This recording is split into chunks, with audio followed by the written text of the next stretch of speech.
भागवत महापुराण कथा तृतीय स्कंद 27वां अध्याय प्रकृति पुरुष के विवेक से मोक्ष प्राप्ति का वर्णन। श्री भगवान कहते हैं, माता जी, जिस तरह जल में प्रतिबिंबित सूर्य के साथ जल के शीतलता, चंचलता आदि गुणों का संबंध नहीं होता, उसी प्रकार प्रकृति के कार्य शरीर में स्थित रहने पर भी आत्मा वास्तव में उसके सुख दुख आदि धर्मों से लिप्त नहीं होता, क्योंकि वह स्वभाव से निर्विकार, अकर्ता और निर्गुण है। किंतु जब वही प्राकृत गुणों से अपना संबंध स्थापित कर लेता है, तब अहंकार से मोहित होकर मैं करता हूँ ऐसा मानने लगता है। उस अभिमान के कारण वह देह के संसर्ग से किए हुए पुण्य पाप रूप कर्मों के दोष से अपनी स्वाधीनता और शांति खो बैठता है तथा उत्तम, मध्यम और नीच योनियों में उत्पन्न होकर संसार चक्र में घूमता रहता है। जिस प्रकार स्वप्न में भय, शोक आदि कोई कारण न होने पर भी स्वप्न के पदार्थों में आस्था हो जाने के कारण दुख उठाना पड़ता है, उसी प्रकार भय, शोक, अहम, मम एवं जन्म मरण आदि रूप संसार की कोई सत्ता न होने पर भी अविद्यावश विषयों का चिंतन करते रहने से जीव का संसार चक्र कभी निवृत्त नहीं होता। इसलिए बुद्धिमान मनुष्य को उचित है कि असन्मार्ग विषय चिंतन में फंसे हुए चित्त को तीव्र भक्ति योग और वैराग्य के द्वारा धीरे धीरे अपने वश में लावे। यम आदि योग साधनाओं के द्वारा श्रद्धा पूर्वक अभ्यास चित्त को बार बार एकाग्र करते हुए मुझ में सच्चा भाव रखने, मेरी कथा श्रवण करने, समस्त प्राणियों में समभाव देखने, किसी से बैर न करने, आसक्ति के त्याग, ब्रह्मचर्य, मौन व्रत और बलिष्ठ अर्थात भगवान को समर्पित किए हुए स्वधर्म से जिसे ऐसी स्थिति प्राप्त हो गई है कि प्रारब्ध के अनुसार जो कुछ मिल जाता है उसी में संतुष्ट रहता है, परिमित भोजन करता है, सदा एकांत में रहता है, शांत स्वभाव है, सबका मित्र है, दयालु और धैर्यवान है, प्रकृति और पुरुष के वास्तविक स्वरूप के अनुभव से प्राप्त हुए तत्व ज्ञान के कारण स्त्री पुत्र आदि संबंधियों के सहित इस देह में मैं मेरेपन का मिथ्या अभिनिवेश नहीं करता, बुद्धि की जागृत आदि अवस्थाओं से भी अलग हो गया है तथा परमात्मा के सिवा और कोई वस्तु नहीं देखता। वह आत्मदर्शी मुनि नेत्रों से सूर्य को देखने की भांति अपने शुद्ध अंतःकरण द्वारा परमात्मा का साक्षात्कार कर उस अद्वितीय ब्रह्म पद को प्राप्त हो जाता है, जो देह आदि संपूर्ण उपाधियों से प्रकृत अहंकार आदि मिथ्या वस्तुओं में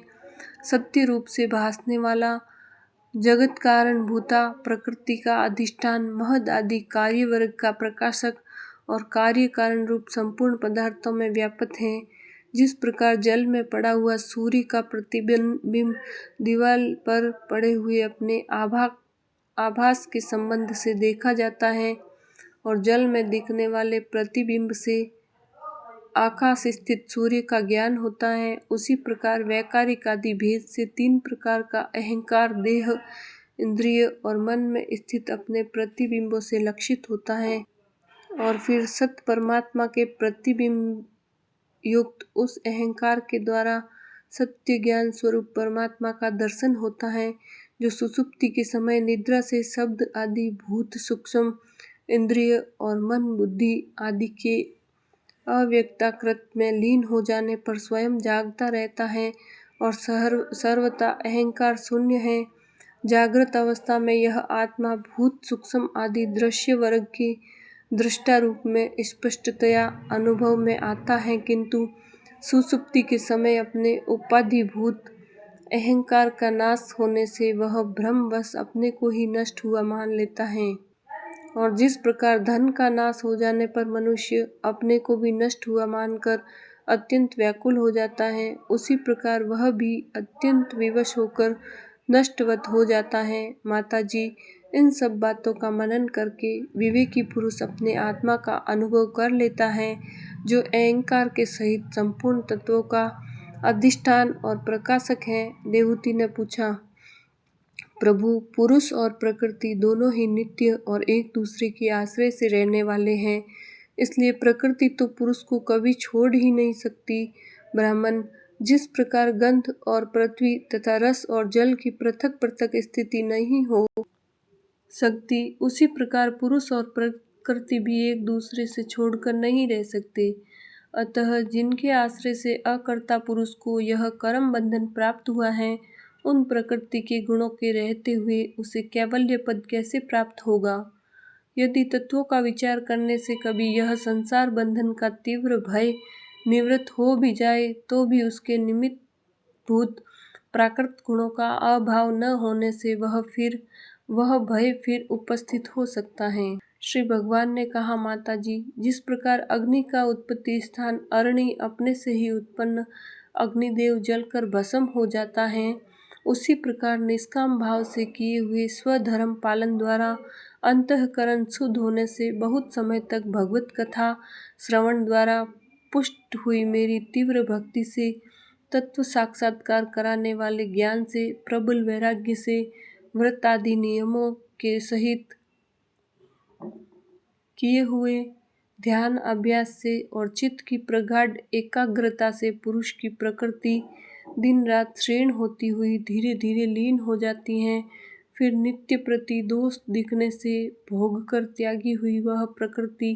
अपने स्वरूप में स्थित और स्वतंत्र बंधन मुक्त हुए उस पुरुष का कुछ भी नहीं बिगाड़ सकती। जैसे सोए हुए पुरुष को सपन में कितने ही अनर्थों का अनुभव करना पड़ता है, किंतु जाग पड़ने पर उसे उन सपन के अनुभवों से किसी प्रकार का मोह नहीं होता, उसी प्रकार जिसे तत्व ज्ञान हो गया है और जो निरंतर मुझ में ही मन लगाए रहता है, उस आत्माराम मुनि का प्रकृति कुछ भी नहीं बिगाड़ सकती। जब मनुष्य अनेकों जन्मों में बहुत समय तक इस प्रकार आत्मचिंतन में ही निमग्न रहता है, तब उसे ब्रह्मलोक पर्यंत सभी प्रकार के भोगों से वैराग्य हो जाता है। मेरा वह धैर्यवान भक्त मेरी ही महती कृपा से तत्व ज्ञान प्राप्त करके आत्मानुभव के द्वारा सारे संशयों से मुक्त हो जाता है और फिर लिंग देह का नाश होने पर एकमात्र मेरे ही आश्रित अपने स्वरूप भूत कैवल्य संज्ञक मंगलमय पद को सहज में ही प्राप्त कर लेता है, जहाँ पहुँचने पर योगी फिर लौट कर नहीं आता। माता जी, यदि योगी का चित्त योग साधना से बढ़ी हुई मायामयी अणिमदी सिद्धियों में, जिनकी प्राप्ति का योग के सिवा दूसरा कोई साधन नहीं है,